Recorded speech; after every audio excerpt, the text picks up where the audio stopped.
네. 오늘 그 지정학적 리스크와 국가 산업의 회사 산업의 국가적 대응이라는 주제로 발표 주제를 준비해봤습니다. 한국수출입은행의 양종서 수석연구원입니다. 오늘 이 세션 자체가 사실은 그린퓨얼에 대한 그 굉장히 큰 주제가 있었는데 저는 그 그린퓨얼에 대한 주제를 지금 여기서 언급하지는 않고요. 그보다는 조금 더 큰 관점에서 이 리스크를 판단하고 우리 회사 산업 전체에 미치는 영향, 그래서 이거를 우리가 방어하기 위한 어떤 그 과제에 대해서 좀 초점을 맞추고 준비를 했습니다. 2020년 이후에 그 전 세계 해운 산업과 조선 산업의 조선 시장을 좀 살펴보면은요, 이게 사실은 코로나19하고 그리고 지정학적인 영향이 오히려 그 세계 해운의 수요나 선박의 공급량보다 이런 시장 변수보다 더 큰 영향을 미치고 있는 것을 볼 수가 있습니다. 특히 이제 최근 들어서 여기 일어났던 22년에 러시아 우크라이나 전쟁이나 23년에 이 홍해 입구에서 후티 반군이 그 수에즈로 진입하는 선박들을 공격했던 홍해 사태, 그리고 최근에 벌어졌던 이란 그 전쟁, 그래서 호르무즈가 폐쇄됐던 이 사태가 상당히 저 해운 산업에 영향을 많이 미쳤고요. 그에 따라서 조선 산업에도 영향이 있었고, 앞으로 이제 벌어질 수 있는 이 대만 해협을 사이에 두고 미국과 중국이 충돌할 수 있는 이 가능성 역시 지금 우리나라 전체에도 상당한 영향을 미치겠지만 아마 그 조선해운 산업에도 영향을 상당히 줄 수 있지 않을까 하는 그 잠재적 위험이 있다고 보여집니다. 그런데 이제 지금 위험이라고 제가 표현을 했습니다만 사실은 이게 지금 위험이라고 하기에는 지금까지 지정학적 사건들은 모두가 다 해운 시장에 굉장히 긍정적인 영향을 줬습니다. 특히 이제 죄송합니다. 특히 이 사실은 이제 그 코로나 때 굉장히 그 컨테이너 운임이 높은 지점까지 올라갔다가 이제 그 효과가 떨어지고 23년에 그러니까 이거 이제 한 가지 예인데요. 23년에 다시 그 영향이 사라지고 거의 이제 운임이 그 BEP 이하까지 떨어지면서 사실은 이제 굉장히 우려가 되는 상황이었습니다. 특히 이 코로나 때 굉장히 좋았던 시기에 많은 선박이 이때 이제 요 보라색이 컨테이너선인데요. 많은 선박이 발주가 되고 걔네들이 이제 쏟아져 나오기 시작을 했기 때문에 선박은 쏟아져 나오고 수요는 안 좋고, 그런데 그 우려를 일시에 해소했던 것이 바로 이 홍해 사태입니다. 그래서 그 홍해에서 이제 그 후티 반군이 선박을 차단했기 때문에 아프리카를 완전히 남쪽으로 한 바퀴 돌아서 유럽으로 진입해야 했던 그것 때문에 지금 선박의 공급이 부족했고요. 그래서 이제 그 상황이 여기까지 이제 운임을 끌어올려서 지금까지도 이 적자를 면하고 있는 이런 그 상황이라고 볼 수가 있습니다. 그리고 특히 이제 러시아 우크라이나 전쟁은 그 에너지 상품 시장, 그러니까 유조선과 LNG선, LPG선에 상당히 많은 영향을 줬는데요. 보시면 이게 이제 코로나 이후에 굉장히 저점에서 헤매고 있던 이 시기에 러시아 우크라이나 전쟁이 나면서 이렇게 올라갔고요. 그다음에 그 러시아 선단의 러시아산 그 석유나 이런 것들을 실어 나르기 위해서 정상 시장에서 다크 플릿이 빠지면서 시장이 굉장히 비효율적으로 선단이 운영되기 시작을 하면서 사실은 운임이 더 상승한 이런 부분이 있었습니다. 그리고 이제 그 LNG선의 경우에도 거의 상상하지 못하던 수준의 용선료까지 올라갔었고, 그게 24년 25년 이 시장까지도 지금 그 조선 시장에 영향을 주고 있습니다. 그래서 많은 그 LNG선의 수요가 또 추가적으로 발생했던 이런 상황을 볼 수가 있습니다.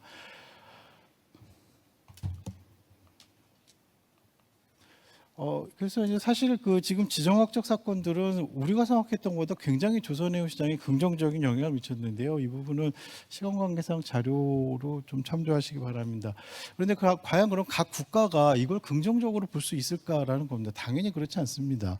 지금 말씀드린 대로 해운과 조선 시장에 긍정적인 영향을 주긴 했지만 각 국가의 입장에서는 그럼 과연 우리나라가 이 그 큰 흐름에서 무사할 수 있을 거냐를 더 걱정을 할 수밖에 없는데, 그 근본을 살펴보자면 최근에 지정학적 리스크는 사실 강대국 간의 패권 경쟁이 격화되면서 일어났고 국제 질서가 재편되는 과정에서 일어난 사건들입니다. 그래서 사실 대부분의 국가에서는 이 안보 불안이 증가할 수밖에 없고 사실 우리나라도 그를 느끼고 있습니다. 그러면 이제 그런 그 안보 불안이 선박에 어떤 영향을 미치는가가 굉장히 중요할 수 있는데요. 회사 산업 입장에서는 선박을 생각해 보면 선박은 사실 비상시에 한 국가가 그 한 국가의 생존을 좌우할 수 있을 정도의 중요한 전략 자산입니다. 선박은 어떤 나라가 필요한 물자를 또 어떤 면에서는 생존에 필요한 물자까지도 해외에서 조달하는 수단이 되는 전략 자산이고요. 전시에는 자국군의 전쟁 물자, 그 보급이죠. 보급을 담당하는 역할을 하고 있기 때문에 승패를 좌우할 수도 있습니다. 그래서 전략 자산을 충분히 확보하는 것이 굉장히 중요합니다. 그렇기 때문에 이런 공급망 교란이나 비상 상황이 유사시가 되면 사실 국가는 어떤 국가를 막론하고 최대한의 선박을 확보해서 자국이 필요한 물자들을 조달할 수 있는 능력을 확보하는 의무를 가지고 굉장히 중요한 임무가 부여됩니다. 그렇기 때문에 사실 지금의 이런 상황들, 그 지정학적 사건들이 계속 일어나고 앞으로도 일어날 수 있는 이런 그 지정학적 위험은 세계 각국으로 하여금 그 선박 확보를 최대한 지원하고 자국 선사에 대한 선박 투자를 늘리도록 독려하는 그런 효과가 있습니다. 근데 그게 무슨 문제가 있냐면 결국은 이런 문제들이 과도한 선박 투자로 이어지고 폐선돼야 할 선박들이 그대로 유지가 되면서 사실은 선박량 과잉으로 이어질 수가 있습니다. 현재 지금 그 해운 시장의 상황도 좋고 조선 시장은 뭐 굉장히 좋은 상황이어서 이런 우려가 사실 이렇게 표면적으로 드러나고 있지는 않는데요. 지금 이제 앞으로 지금 그 몇 가지 뭐 그래프들을 통해서 좀 보여드리겠습니다만 사실은 좀 위험한 상황이라고 보여집니다. 그러면 이런 상황이 벌어졌을 때 이런 선박량 과잉이 벌어지고 각국에서 최대한의 선박을 확보하면서 더 이상 우리는 줄이지 않을 거야라는 태도를 가지고 해운시장, 조선시장이 교란됐을 때 우리나라가 취해야 할 건 뭔가, 진짜 지금까지 해오던 대로 시장 논리에만 맡길 수 있는가라는 부분에 대해서 얘기하고자 하는 게 오늘의 그 발표 주제라고 발표 주제라고 말씀드릴 수 있습니다. 하나 예를 들어 보겠습니다. 이번에 이제 이런 상황까지 벌어지지는 않았는데요. 이게 여기 보시면 이 하늘색으로 표시된 이 항로가 우리가 이 걸프 국가, 이 라스타누라가 이제 사우디 항만이죠. 가장 기름을 많이 싣는 사우디 항만인데 이 사우디항에서 이렇게 교역하는 정상적인 항로가 요 항로입니다. 이게 6,250마일 정도 됩니다. 그래서 이제 지금 현재 유조선의 평균 속도인 11.5노트로 운항을 한다고 하면 대개 그게 한 45일 정도 걸립니다. 그러니까 하역하는 날짜 빼고요. 45일 정도 걸리는데 이번에 호르무즈 해협이 막히면서 사실은 사우디아라비아에서 라스타누라에서 파이프라인으로 얀두항으로 물량들을 빼면서 여기에서 이제 실어왔죠. 그래서 이번에 홍해에서 후티 반군이 여기를 막질 않았기 때문에 사실 여기까지 들어가서 이렇게 그 물건들을 싣고 왔기 때문에 사실 그렇게 크게 돌아가는 건 아닌데요. 만약에 정치적으로 이 상황이 악화돼서 홍해 반군이 지난 홍해 사태처럼 이 홍해 입구에서 이 선박들을 막아선다면 방법은 이거 하나입니다. 아프리카를 한 바퀴 완전히 돌아가서 수에즈 운하를 통해서 얀부항으로 가는 것밖에 없습니다. 이 거리는 15,750마일 정도 됩니다. 11.5노트로 항해했을 때는 이게 114일 걸리는 거리고요. 왕복으로요. 근데 만약에 이 국가 비상에 무슨 뭐 경제 운항이냐 다 때려치고 빨리빨리 다녀라 그래서 16노트까지 뭐 연료 비용, 뭐 페널티 비용, 온실가스 비용을 다 물고 간다고 해도 이게 한 82일 걸리는 그 거리입니다, 왕복. 그리고 이게 수에즈 운하 자체가 이 큰 배가 그러니까 물건을 잔뜩 싣고 다닐 수가 없기 때문에 수십 매 제한이 있고 이래서 반만 싣고 나와야 됩니다. 그래서 이제 만약에 이런 상황이 생겼다 그러면 우리가 같은 물량을 여기에서 조달하는데 약 3.6배 속도를 크게 올린다고 해도 3.6배 선박이 필요합니다. 그래서 이런 어떤 교란이 생기게 되면 각국이 이 선박을 가장 최대한 확보할 수 있는 물량만큼 확보를 할 수밖에 없는 거고요. 지금 사실은 이런 시나리오들을 대부분의 국가들이 염두에 두고 있을 거고 여기에 대해서 이제 리스크 관리에 들어갔다고 보여집니다. 좀 정리해드리자면 결국은 이제 안보 불안감이 계속 고조되고 있는 상황에서 물자 확보를 위한 이제 선박 확보의 정책들이 입안되고 그래서 이제 자국 선박 투자 지원에 나서게 되면 사실은 중장기까지는 볼 것도 없고 한 3, 4년 내지는 4, 5년 내에 이런 선봉량 과잉이 발생되면서 이 해운 시장이 교란되고 해운업, 조선업이 위기에 몰릴 가능성도 있습니다. 이럴 때 만약에 이런 상황이 생긴다 그러면 우리 정부의 정책은 어때야 할까요? 시장의 기능에 무조건 맡겨서 안 되는 회사들은 도태를 하도록 둔다든가 이럴 수밖에 없을까요? 아니면 인위적 구조조정을 해야 할까요? 아니면 무조건적으로 우리 해운 조선산업을 보호를 해야 할까요? 이런 선택에 맡겨지게 될 텐데 아마 셋 다 답은 아닐 겁니다. 결국 중요한 거는 이제 우리 국민의 삶을 충분히 보호할 수 있는 정도의 선박을 확보하는 게 우리 정부의 임무라고 보여지고요. 그리고 또 이제 유사시에 이 선박이 확보가 안 됐을 경우 또는 파손됐을 경우를 대비해서 우리가 자체적으로 선박을 공급할 수 있는 조선 능력을 유지하는 것도 굉장히 중요하다고 보여집니다. 그래서 지금 이 상황이 좋은 상황이지만, 시장 상황은 좋은 상황이지만, 지금부터라도 이 회사 산업에 대한 지원책의 확대를 고민하지 않을 수 없습니다. 지금은 사실은 그렇게 시간적인 여유가 있다고 보여지질 않습니다. 지금 뭐 주식값도 높고 운임도 높고 그게 다 무슨 헛소리냐 이렇게 얘기하시는 분들이 사실 주변에 많이 계십니다. 그런데 이제 그 문제들을 조금 들여다보면 그렇게 녹록하지는 않습니다. 이게 이제 우리나라 이거 죄송합니다.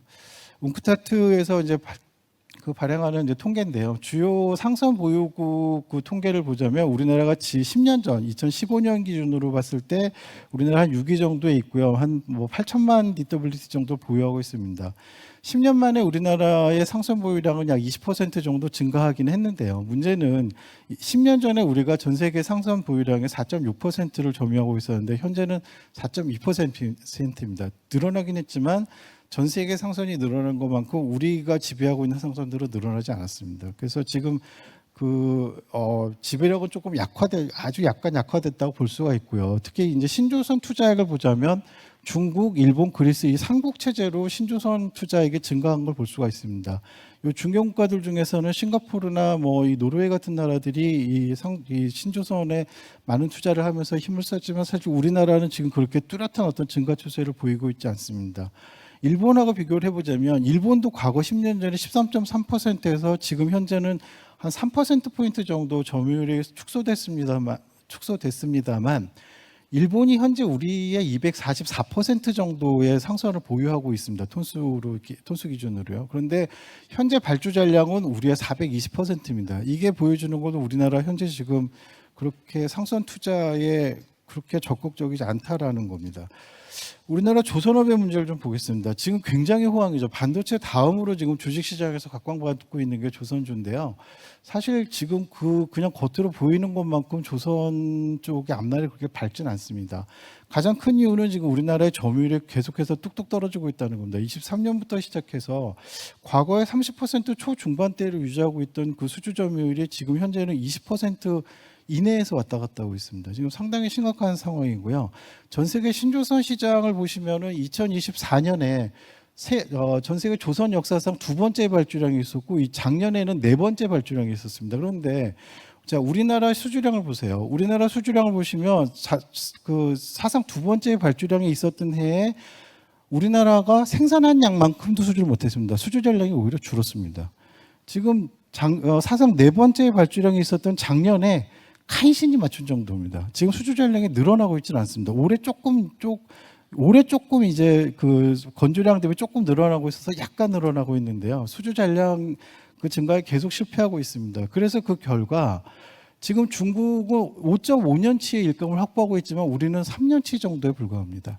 이게 여기서 조금 더 줄어들면 한국조선소들은 급해질 수밖에 없고 가격을 내릴 수밖에 없고 그래서 사실은 어떤 시장에서의 주도권을 이룰 수밖에 없는 뭐 이런 상황에 처해 있습니다. 지금 그렇게 지금 해운조선업의 앞날을 긍정적으로 볼 수만 없는 상황입니다. 그리고 또 한 가지 보자면 자, 요 시기가 이제 그 조선 해운 과거 2000년대 초중반에 그 조선 해운에 호황이 있었던 시기고요. 리만 브라더스 사태 나고 결정적으로 선봉량 과잉이 형성됐던 시기입니다. 그때부터 톤마일 또는 톤수 기준으로 봤을 때 전 세계 선봉량 대비 물동량의 그 비율은 계속 줄어들기만 했습니다. 다시 말해서 선봉량 과잉은 그 이후로 한 번도 해소된 적이 없습니다. 다만 그러니까 환경 규제라든지 뭐 이런 그 연료 비용의 문제들 때문에 선박들이 속도를 줄였고요. 더 이상 줄이기도 어려울 것 같습니다. 속도를 줄였고 그다음에 미국의 셰일 그 광고에서 나오는 석유라든가 가스 수출 이런 것들이라든지 아니면 뭐 이런 그 홍해 사태 같은 뭐 이런 그 이벤트들에 의해서 조금 순간적으로 이런 톤마일 그러니까 이 항해 거리가 멀어지면서 이게 이제 시장에 어떤 왜곡을 일으키고 그래서 이제 운임이 이렇게 상승하면서 잠깐 상황이 좋았을 뿐이고요. 사실은 해운업의 펀더멘탈은 2000년대 초중반 이후로 계속해서 악화되어 왔었습니다. 그래서 지금 상황이 좋다는 걸 믿고 우리가 해운 조선업에 대한 그 지원책을 그 느슨하게 해도 좋다라는 의미는 아닙니다. 자, 이런 국면에서 그 주요국들의 대응 정책을 좀 보겠습니다. 중국은 뭐 더 이상 길게 말할 필요가 없을 겁니다. 그래서 중국은 뭐 자국 물자를 무조건 자기네 그 해운사들이 날른다는 어떤 그런 그 기본 방침이 있고요. 그게 이제 국가국군이고 국수국조는 너무 유명한 얘기여서 여기서 뭐 굳이 설명 안 드리겠습니다. 그리고 이제 정부의 그런 지침들이 죄송합니다. 정부의 지침들이 여러 그 법에 의해서 자국 해운업을 보호하고 외국 해운사들을 통제 내지는 보복할 수 있는 법안들이 충분히 이렇게 갖춰져 있습니다. 그리고 중국의 시진핑 정부는 계속해서 뭐 1대1로 해양 굴기 이런 것들을 통해서 계속 해양 진출을 강화하고 배들을 많이 짓고 자기네 그 해운업의 어떤 그 위상을 계속해서 끌어올리는 정책을 쓰고 있습니다. 일본 같은 경우에는 회사산업강화법, 그다음에 GX 경제이행체 뭐 이런 것들에 의해서 실제로 그 해운업 내지는 조선업에 실질적인 자금들이 제공이 되고 있습니다. 직접적으로. 이런 그 자금뿐만 아니라 이제 암묵적인 자국선사 우선 적취 권고 정책 같은 것들이 있습니다. 그래서 일본에서는 이제 주요 화주하고 선사 간의 장기간에 약간 운임이 높은데도 불구하고 그 장기간의 운송 계약들이 관행화되어 있고요.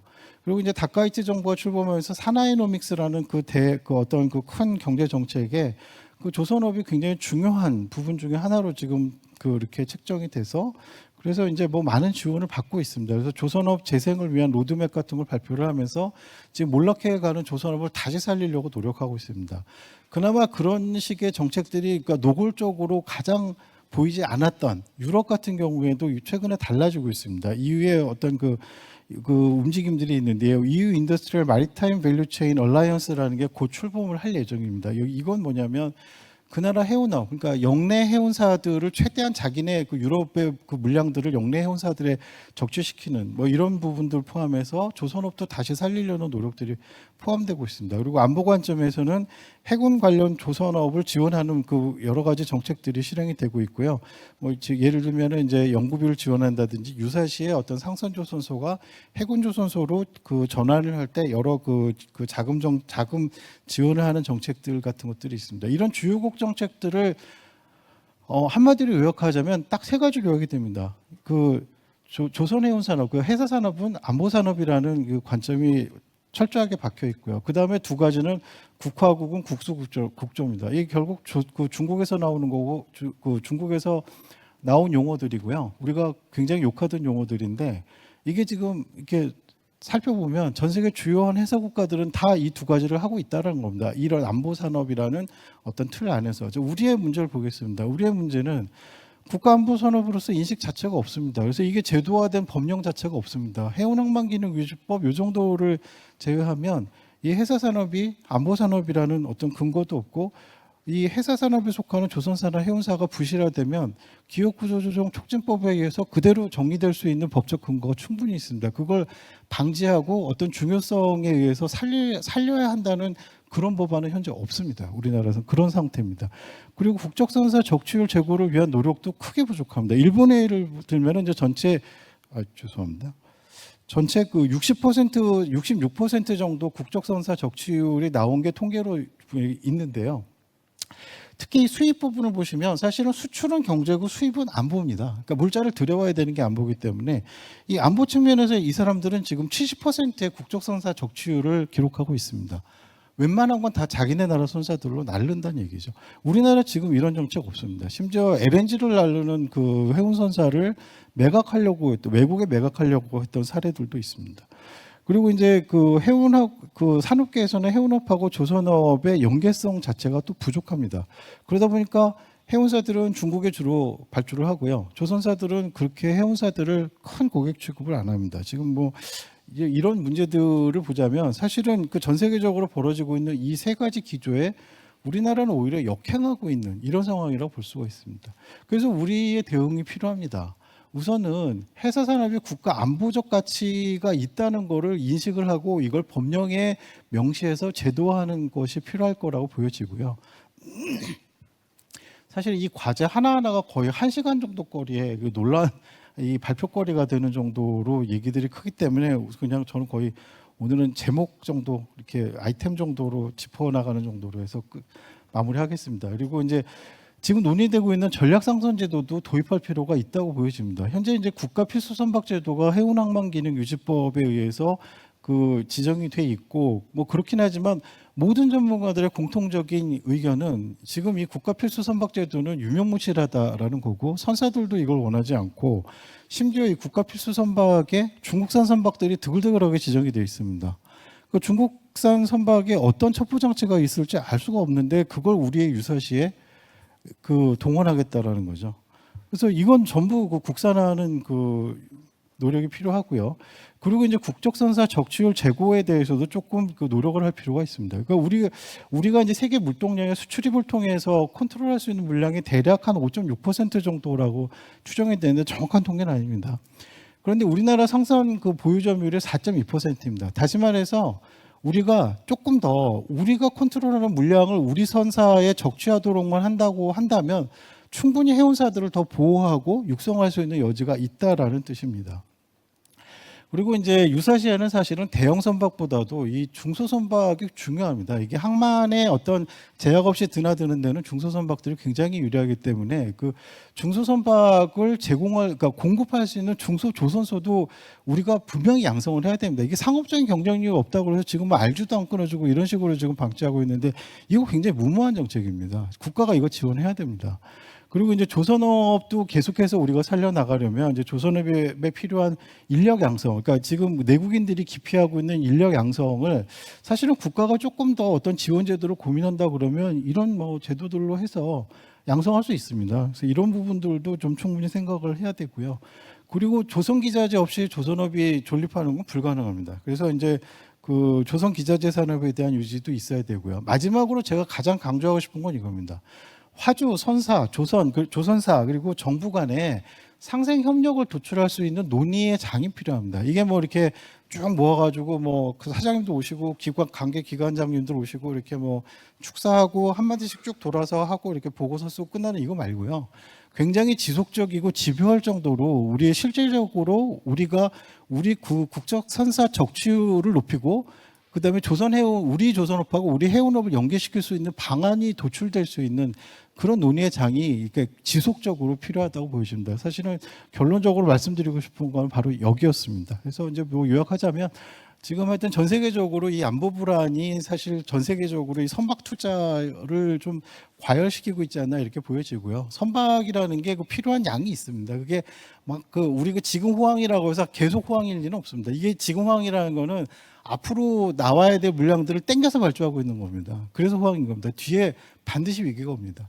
그래서 이런 위기에서 우리가 도태되지 않기 위해서는 그리고 우리 안보를 지키기 위해서도 해운업, 조선업에 대한 보호 장치가 반드시 필요합니다. 이 부분을 지금 상황이 좋을 때, 지금도 사실은 빠르지 않습니다. 지금 상황이 좋을 때 이때부터 우리가 좀 고민해 나가야 될 필요가 있다는 게 오늘 제가 드리고 싶은 말씀이었습니다. 감사합니다.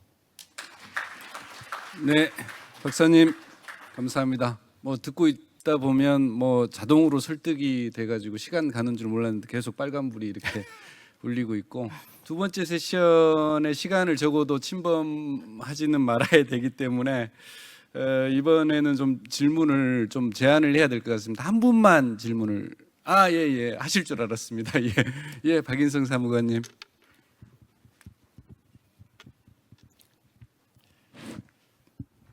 네, 감사합니다.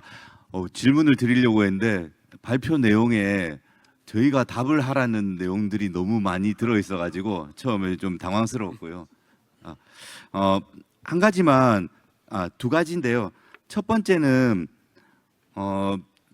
제가 이제 대체연료나 이런 쪽 친환경 선박 업무를 담당하다 보니까 이번에 이제 물류에 대한 이슈가 있었을 때 원유 수급이 좀 불안정해지면 대체연료 쪽의 가격 차가 좀 어느 정도는 상쇄될 수 있을까라는 기대를 조금 한 적도 있었는데 전혀 영향이 없는 것 같더라고요.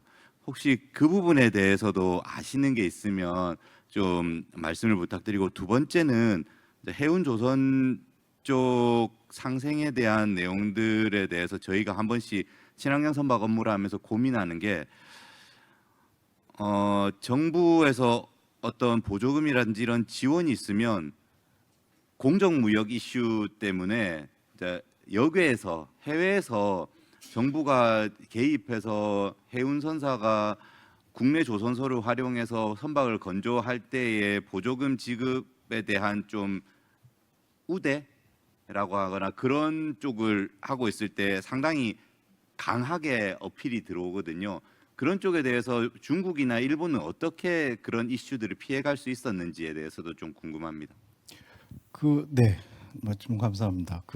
우선 첫 번째 연료 가격에 대해서는 아까 이제 문건필 팀장님도 뭐 잠깐 그 내용들이 나왔지만 사실은 연료 가격은 워낙 이제 그 대체 연료가 몇십 퍼센트가 아니라 몇 배의 차이를 보이고 있기 때문에 이런 사태에 의해서 석유 가격이 오른다고 해서 커버될 것 같지는 않고요. 뭐 제 짧은 소견입니다. 그리고 이제 두 번째 질문하신 그 부분에 대해서 이제 말씀을 드리겠는데 사실은 이 조선업 해운업에 대한 그 안보적 이슈를 제기한 나라는 사실 요 근래 들어서 미국입니다. 그리고 지금 일본만 해도 일본의 이제 회사산업공학법이 2021년에 공포가 됐는데 그 산업 그냥 들여다보시면 WTO 보조금에 대한 내용을 정면으로 위배하고 있습니다.